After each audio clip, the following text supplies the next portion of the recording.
दोस्तों, अगर मैं आपसे पूछूं कि भारत की सबसे ज्यादा चर्चा में रहने वाली टेलीकॉम कंपनी कौन सी है, तो शायद बहुत सारे लोग जियो का नाम लेंगे, कुछ लोग एयरटेल का नाम लेंगे। लेकिन अगर मैं पूछूं सबसे ज्यादा सवाल किस कंपनी को लेकर पूछे जाते हैं, तो शायद जवाब होगा बीआई।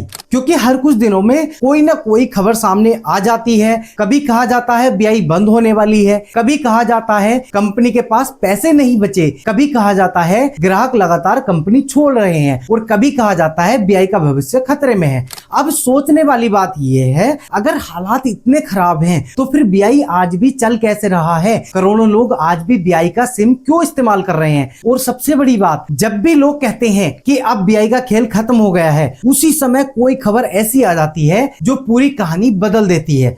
तो आखिर सच्चाई क्या है? क्या बीआई सच में धीरे धीरे खत्म हो रहा है, या फिर लोग जल्दबाजी में फैसला कर रहे हैं? क्या बीआई के पास वापसी का कोई मौका बचा है, या फिर अब बहुत देर हो चुकी है? आज की इस वीडियो में हम किसी अफवाह की नहीं बल्कि जमीन की सच्चाई की बात करेंगे। आसान भाषा में समझेंगे कि आखिर बीआई के साथ हो क्या रहा है और आने वाले समय में इसका भविष्य कैसा हो सकता है। और वीडियो के आखिर तक आपको खुद अंदाजा हो जाएगा कि बीआई के लिए उम्मीद ज्यादा है या फिर खतरा ज्यादा है। सबसे पहले कहानी की शुरुआत समझते हैं। आज का बीआई पहले बीआई जैसा नहीं था। एक समय था जब वोडाफोन और आइडिया दोनों अलग अलग कंपनियां थी और दोनों अपने समय की बड़ी टेलीकॉम कंपनीज मानी जाती थी। वोडाफोन एक बड़ा अंतर्राष्ट्रीय नाम था, जबकि आइडिया की पकड़ भारत के कई इलाकों में काफी मजबूत थी। उस समय किसी ने नहीं सोचा था कि एक दिन इन दोनों कंपनियों को मिलना पड़ेगा। लेकिन साल 2016 आया, उसके साथ आया जियो। फ्री कॉल,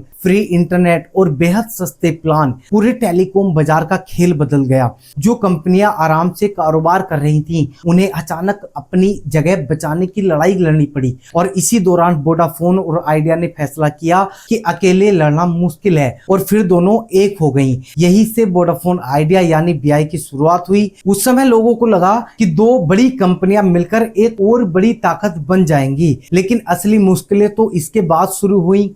अब सवाल ये है, बीआई के हालात आखिर खराब कैसे हुए? इसके पीछे कई वजह हैं, लेकिन सबसे पहले बात करते हैं पैसों की। किसी भी टेलीकॉम कंपनी को चलाने के लिए बहुत पैसा चाहिए होता है। नए टावर लगाने होते हैं, नेटवर्क मजबूत करना होता है, नई तकनीक लानी होती है, और यही वो वजह थी जहां बीआई पर दबाव पड़ने लगा। ऊपर से एजीआर का मामला सामने आया। आसान भाषा में समझें तो कुछ पुराने बकायों और हिसाब किताब को लेकर के ऐसा फैसला हुआ जिसके बाद टेलीकॉम कंपनियां बहुत बड़ा आर्थिक बोझ आ गया, और इसका सबसे ज्यादा असर बीआई पर दिखाई दिया। पहले से दबाव था, ऊपर से और बोझ बढ़ गया, और यहीं से कंपनी की मुश्किलें और बढ़ने लगी। लेकिन कहानी यही खत्म नहीं होती है। अब बात करते हैं ग्राहकों की। किसी भी टेलीकॉम कंपनी की असली ताकत उसके ग्राहक होते हैं। अगर ग्राहक बढ़ते हैं तो कमाई बढ़ती है, अगर ग्राहक कम होते हैं तो परेशानी बढ़ती है, और बीआई के साथ यही हुआ। धीरे धीरे बहुत सारे लोग दूसरी कंपनियों की तरफ जाने लगे। कुछ लोग जियो में चले गए, कुछ लोग एयरटेल में चले गए। अब इसका असर क्या हुआ? ग्राहक कम हुए तो कमाई कम हुई, कमाई कम हुई तो नेटवर्क पर खर्च करना मुश्किल हुआ। तो जब नेटवर्क पर कम खर्च हुआ तो कुछ और ग्राहक चले गए, यानी एक ऐसा चक्र शुरू हो गया जिससे बाहर निकलना आसान नहीं था। अब यहाँ एक सवाल मैं आपसे पूछना चाहता हूँ, अगर आप कभी बीआई यूजर रहे हैं तो आपकी सबसे बड़ी शिकायत क्या रही है? Network, internet speed, call drop, या कुछ और? कमेंट में जरूर बताना, क्योंकि अलग अलग इलाकों में लोगों का अनुभव अलग अलग है। कहीं बीआई शानदार चलता है तो कहीं लोग बहुत परेशान हैं।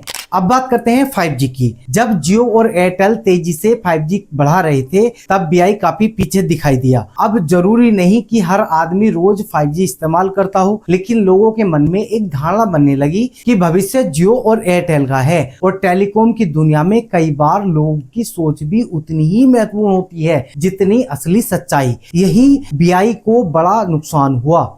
लेकिन क्या इसका मतलब यह है कि बीआई के पास अब कुछ नहीं बचा? बिल्कुल नहीं। यही वो बात है जो बहुत लोग नहीं समझते हैं। आज भी बीआई के पास करोड़ों ग्राहक हैं, आज भी उसके पास बहुत कीमती स्पेक्ट्रम है। स्पेक्ट्रम यानी वो अधिकार जिसकी मदद से कोई कंपनी मोबाइल नेटवर्क चलाती है। आज भी बीआई के पास देश भर में टावर और नेटवर्क मौजूद है। और सबसे बड़ी बात यह है, बीआई आज भी एक जाना पहचाना नाम है, यानी कंपनी के पास ताकत अभी भी है। समस्या ताकत की नहीं है, समस्या उस ताकत का सही इस्तेमाल करने की है।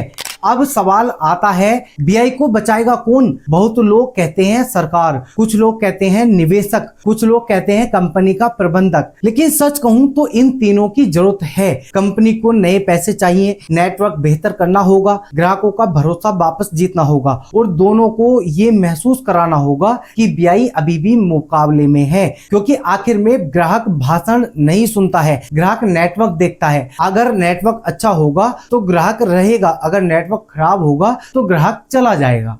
अब सबसे महत्वपूर्ण हिस्सा, बीआई का भविष्य क्या है? मेरे हिसाब से आने वाले 2 से 3 साल में बीआई के लिए सबसे महत्वपूर्ण है। यही वो समय है जो तय करेगा कि कंपनी आगे बढ़ेगी या और मुश्किल में फंसेगी। अगर नए निवेशक आते हैं तो नेटवर्क बेहतर होता है और ग्राहकों का भरोसा वापस आता है, तो बीआई एक मजबूत और तीसरे खिलाड़ी के रूप में टिक सकता है। लेकिन अगर ग्राहक लगातार कम होते रहे तो मुश्किलें और बढ़ सकती हैं। अब आखिर में सबसे बड़ा सवाल, क्या बीआई बंद हो जाएगा? मेरी राय में फिलहाल ऐसा होता हुआ नहीं दिखाई देता है। क्या बीआई फिर से जियो जैसी ताकत बन जाएगा? अभी ऐसा कहना मुश्किल है। क्या बीआई एक मजबूत तीसरा विकल्प बन सकता है? तो मुझे ऐसा लगता है हाँ, बिल्कुल बन सकता है। और मौजूदा हालात को देखते हुए अगर बीआई ऐसा कर लेता है तो ये अपने आप में बहुत बड़ी सफलता रहेगी।